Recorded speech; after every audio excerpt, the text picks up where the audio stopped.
जी जानी अल्लाह के डॉक्टर पटी तो गला मुसा किराया रोटी बस उनखे किरायो असां हिते ॾेई छॾींदो तव्हांखे खणी अची करे असांजे घर लाहींदा।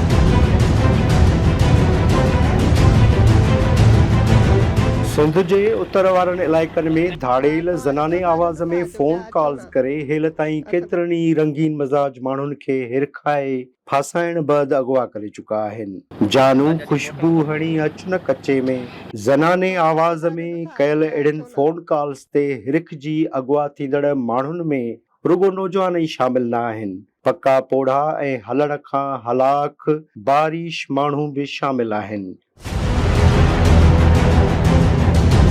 जी जानी अल्लाह के डॉक्टर पटी तो गला मुसा किराया रोटी बस उनखे किरायो असां हिते ॾेई छॾींदो तव्हांखे खणी अची करे असांजे घर लाहींदा।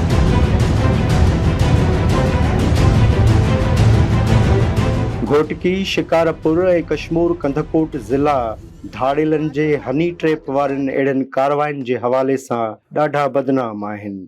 हा तव्हां अचो पोइ असां तव्हां हलंदी शादी कंदीसीं न, कोर्ट ते ज़रूरु चढ़ंदीसीं कोर्ट ते। बाबा खां कुझु न आहे, बाबा जो असां कुझु न आहे, असां पसंदि शादी कंदीसीं न निभाईंदुमि तोसां छो। शदाद कोट वेझो ॻोठ अली असहाबो जा रहवासी ॿ नौजवान बि ज़नाने आवाज़ में कयल फ़ोन ते हिरखजी अगवा थी विया।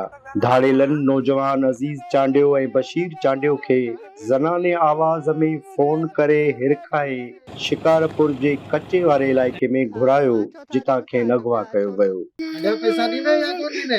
बाबा मुखे जान छुड़ाए बोल। मुखे मार छुड़ाए बाबा मुखे क्यों छुड़ाए मारे पैसा दे धाड़े दे असां को बतिया दादी बाडी हाँ? दादी कॾहिं ॾींदे ॿुधाए जल्दी कर। दादी बाबा मामा मुखे जान छुड़ाए बाबा मुखे मारी दा गोली हणंदा मामा मुझे हालत ॾिसो बुरी लगी पिया मामा। धाड़ेलनि ॿिन्ही नौजवाननि खे ज़ंजीरनि सां ॿधी उन्हनि ते तशदुद वारी हिकु वीडियो बि जारी कई। ॿिन्ही जे आज़ादीअ लाइ वारसनि खां 80 लख रुपया भुग बि घुरियो वियो आहे।